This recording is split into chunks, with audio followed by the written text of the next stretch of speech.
Hello friends, welcome to Indian recipes Tamil. நம்ம இன்றைக்கி ரொம்ப ஜூஸியான, வெளியில் நல்லா கிறிஸ்பியாக உள்ள நல்லா ஜூஸியாக சூப்பரான ஒரு ஸ்வீட் ரெசிபி பார்க்க போகிறோம். அதுவும் பிகினர்ஸ் கூட செய்கிற அளவுக்கு ரொம்ப ஈஸியாக வீட்டில் இருக்கக்கூடிய பொருட்களை வச்சு பேக்கரி ஸ்டைலில் நம்ம பண்ண போகிறோம். ஓகே ஃப்ரெண்ட்ஸ், வாங்க வீடியோக்குள்ளே போகலாம். வீடியோக்குள்ளே போகிறதுக்கு முன்னாடி உங்கள் எல்லாருக்கிட்டையும் ஒரு அன்பான ரெக்வஸ்ட் இருக்குது. நம்ம சேனலை ஃபர்ஸ்ட் டைம் பார்க்குற நண்பர்கள் இந்த வீடியோ கீழே இருக்க ரெட் கலர் சப்ஸ்கிரைப் பட்டனை கிளிக் பண்ணி சப்ஸ்கிரைப் பண்ணுங்கள். கூடவே இருக்க பெல் சிம்பலையும் கிளிக் பண்ணுங்கள். ஃபஸ்ட்டு இந்த ரெசிபி பண்ணுறதுக்கு ஒரு மிக்சிங் பவுல் எடுத்துக்கோங்க. அதில் 1 கப் அளவுக்கு நம்ம மைதா சேர்த்துக்கலாம். நீங்கள் கோதுமை மாவு கூட சேர்த்துக்கிறலாம், டேஸ்ட்டு வித்தியாசப்படாது. 1/4 கப் அளவுக்கு நல்ல புளிச்ச தயிர் சேர்த்துக்கோங்க. 2 பிஞ்ச் அளவு பேக்கிங் சோடா சேர்த்துக்கோங்க. 1 ஸ்பூன் எண்ணெய் சேர்த்துக்கோங்க. இப்போ இது எல்லாத்தையும் சேர்த்து நல்லா மிக்ஸ் பண்ணிடுங்க. தேவையான அளவு தண்ணி சேர்த்து நல்லா சப்பாத்தி மாவு பதத்துக்கு மிக்ஸ் பண்ணிக்கிறலாம். ரொம்ப அழுத்தம் கொடுத்து மிக்ஸ் பண்ணக்கூடாது. நம்ம குலாப் ஜாமுனுக்கெலாம் மிக்ஸ் பண்ணுவோம் பார்த்தீங்களா, அந்த மாதிரி மிக்ஸ் பண்ணி எடுத்துக்கோங்க. பாருங்கள், இப்போ நல்லா இதை கலந்தாச்சு. இது ஒரு 10 நிமிஷம் நல்லா ஊறட்டும். இது ஊறுற 10 நிமிஷத்தில் நம்ம சர்க்கரை பாகு காய்ச்சிடலாம். அதுக்கு 1 கப் அளவு சர்க்கரை சேர்த்துக்கோங்க. ஒரு கடாயில் நீங்கள் இந்த சர்க்கரைக்கு பதிலாக நாட்டு சர்க்கரை இல்லைனா வெல்லம் கூட சேர்த்துக்கிறலாம். 1 கப் அளவு சேர்த்துக்கிறலாம். 1 கப் அளவு சர்க்கரைக்கு 1/2 கப் அளவுக்கு தண்ணி சேர்த்துக்கோங்க. இப்போது ஸ்டவ் ஆன் பண்ணிவிட்டு நல்லா இது கரையட்டும். சீனிலாம் நல்லா கரையட்டும். கரைஞ்சதுக்கப்புறமா நம்ம இதுக்கு பாகு செக் பண்ணணும். இப்போ பாருங்கள், சீனி ஓரளவுக்கு கரைஞ்சிருச்சு. இதில் 1 பிஞ்ச் அளவுக்கு நம்ம ஏலக்காய் தூள் சேர்த்துக்கிறலாம். இப்போ பாருங்கள் ஃப்ரெண்ட்ஸ், நல்லா இது கொதிச்சிட்ருக்கு. இதில் நம்ம இப்போது பாகு பதம் செக் பண்ணிடலாம். இது ஒரு 10 நிமிஷம் ஆச்சு. நல்லா இது கொதிக்க ஆரம்பிச்சு. இப்போ நம்ம ஸ்டவ் ஆஃப் பண்ணியாச்சு. இப்போ நான் பாகு பதம் எப்படி செக் பண்ணுறதுன்னு சொல்லித்தரேன். ஃபர்ஸ்ட்டு இந்த மாதிரி கையில் எடுத்துக்கோங்க. எடுத்துகிட்டு இந்த மாதிரி செஞ்சு பாருங்கள். ஒரு கம்பி மாதிரி உடையுது பாருங்கள். இந்த மாதிரி ஒரு கம்பி மாதிரி உடையுதில்ல, இதுதான் ஒரு கம்பி பதம்.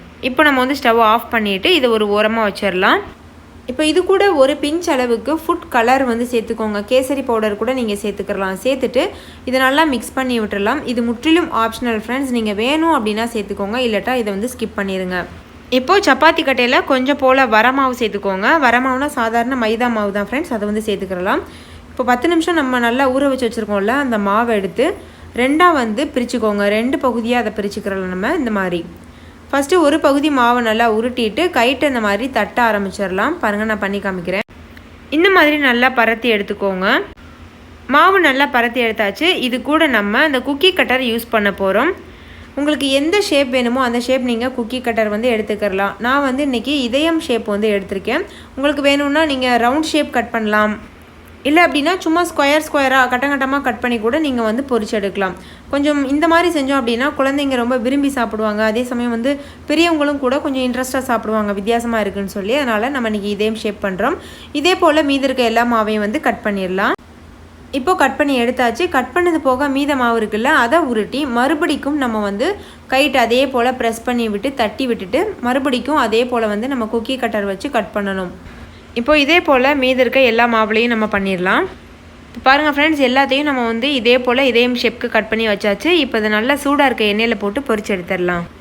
இப்போது எண்ணெய் நல்லா சூடாக இருக்குது. இதில் ஒன்றா போட்டு நீங்கள் பொரிச்சு எடுத்துருங்க.